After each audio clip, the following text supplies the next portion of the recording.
તો Sachin પાયલટની press conference સાંભળીએ। बहुत से लोग आरोप लगाते हैं कि मोदी और शाह के कहने पर इस्तीफे दिलवा दिए गए। अब ये बात मुझे बोले और मैं जाके मंच पे इस बात को बोलूं, ये शोभा देता है क्या? तो मुझे लगता है कि अब तक जो हुआ उस घटनाक्रम में वो उस बात को दिखलाता है अनुशासनहीनता किसने करी, पार्टी का डिसिप्लिन किसने तोड़ा और सही मायने में संगठन को और सरकार को कौन मजबूत कर रहा है, कौन कमजोर कर रहा है।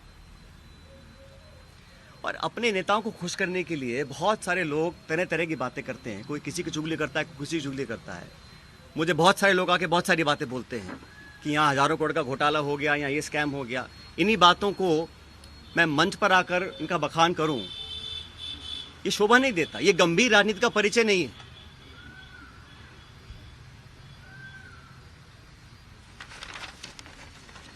इसीलिए मैं, आप जानते हो, पिछले 1.5 साल से चिट्ठियां लिख रहा हूं वसुंधरा जी के कार्यकाल में जो तमाम गंभीर भ्रष्टाचार के आरोप हमने लगाए, अशोक गहलोत जी ने लगाए, मैंने लगाए, मंचों पर लगाए, प्रेस कॉन्फ्रेंस करके लगाए, उनकी जांच क्यों नहीं हो पा रही थी। अब मुझे समझ में आ रहा है कि ये जांच अब तक क्यों नहीं हुई। मेरे चिट्ठियां लिखने के बावजूद मैं 11 अप्रैल को जयपुर में अनशन पर बैठा इस मांग को लेकर, लेकिन अब मैं नाउम्मीद हूं क्योंकि तथ्य सामने आ रहे हैं। कार्रवाई क्यों नहीं हो और क्यों नहीं होगी, यह बात भी स्पष्ट हो चुकी है। इसलिए मैं ऐसा मानता हूं कि हम लोग जो पब्लिक लाइफ में हैं, जनता ही भगवान है और जनता जनार्दन के सामने हम सबको नतमस्तक होना पड़ेगा।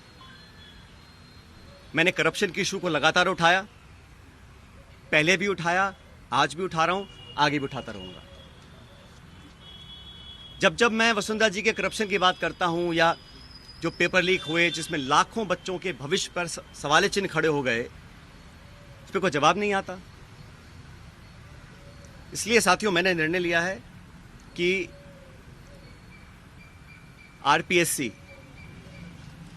जहां से कई सारे पेपर लीक हुए, बहुत सारी वहां पे खबरें आई कि वहां पर तमाम भ्रष्टाचार हो रहा है, अजमेर स्थित आरपीएससी है।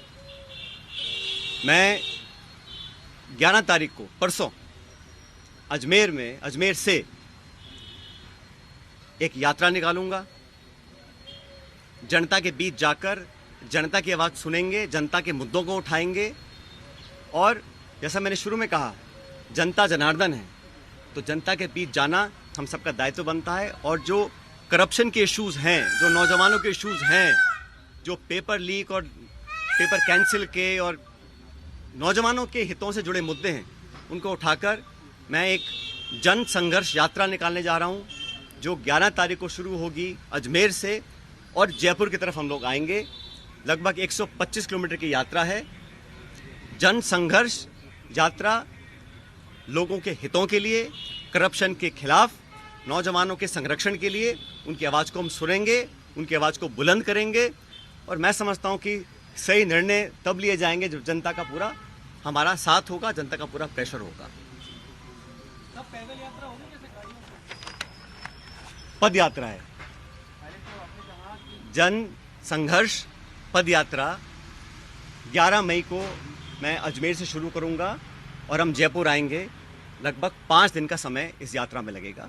और जैसे मैंने कहा, ये यात्रा किसी के विरोध में ना होकर करप्शन के विरोध में है, नौजवानों के पक्ष में है। जो तमाम जनता में आज मुद्दे हैं, जो इशूज़ को लेकर हम राजनीति करते हैं, जिन इशू पर मैं हमेशा अपनी बात रखता आया हूं, उनके बीच जाकर, उनकी बात सुनकर, उनकी आवाज़ बनने की हम लोग कोशिश करेंगे।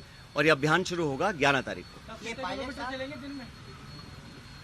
पायलट साहब, अशोक गहलोत जी ने एक बात और कही थी जिसका साहब आज पॉलिटिकल स्टैंड क्या रहेगा, क्योंकि सबसे बड़ी जो राजनीतिक उत्सुकता यही बनी हुई है कि आपका स्टैंड क्या रहेगा, पार्टी में रहकर संघर्ष करेंगे? मैंने कहा ना आपको, कुछ लोग ऐसे हैं जो चाहते हैं कि कांग्रेस कमज़ोर हो, कांग्रेस में फूट पड़े, और जैसे मैंने कहा बदनाम करने की, आरोप लगाने की, आलोचना करने की, चरित्र हनन करने की कहीं कोशिश अगर हो रही है तो उसको हम नाकाम करेंगे। हमारी पार्टी को जो लोग कमज़ोर करना भी चाहते हैं उनको हम होने नहीं देंगे।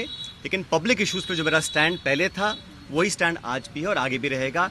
और जो करप्शन हुआ, जिसको हमने सैकड़ों बार पब्लिक में उसको एक्सेप्ट किया, उस पर 4.5 साल तक हम कोई कार्रवाई नहीं कर पा रहे हैं। मैं अब समझ रहा हूँ कि वो कार्रवाई हम क्यों नहीं कर पा रहे थे। कोई कारण तो होगा। मैंने चिट्ठियाँ लिखी, अनशन किया, आवेदन किया, आग्रह किया, बार बार किया, हाथ जोड़ कर किया। अगर कार्रवाई नहीं हो रही थी तो अब मुझे समझ में आ रहा है कि वो कार्रवाई क्यों नहीं हो रही थी। लेकिन किसी भी नेता से बड़ी जनता होती है, तो जनता के समक्ष हम जाएंगे, इन बातों को रखेंगे। और जो लाखों लाख बच्चों के पेपर कैंसिल हुए, जिनके माँ बापों ने अपना पेट काट कर उनके ट्यूशन के पैसे दिए, उनको साल 2 साल मेहनत करवाई, जो कभी ओवरेज हो सकते हैं, जिनका भविष्य के आगे उनको पता नहीं वो क्या करेंगे, जो विश्वास और जो एक क्रेडिबिलिटी होती है, अगर वो सिस्टम से ख़त्म हो जाएगी तो फिर आने वाला समय बहुत मुश्किल होगा। इन तमाम बातों को लेकर मैं जनता के बीच में जाऊंगा और लगातार पैदल यात्रा करेंगे अजमेर से 11 तारीख से।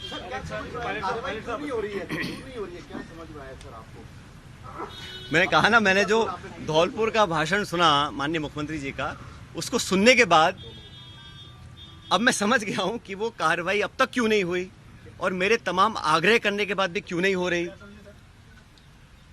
मैं समझ गया क्यों नहीं हो रही है।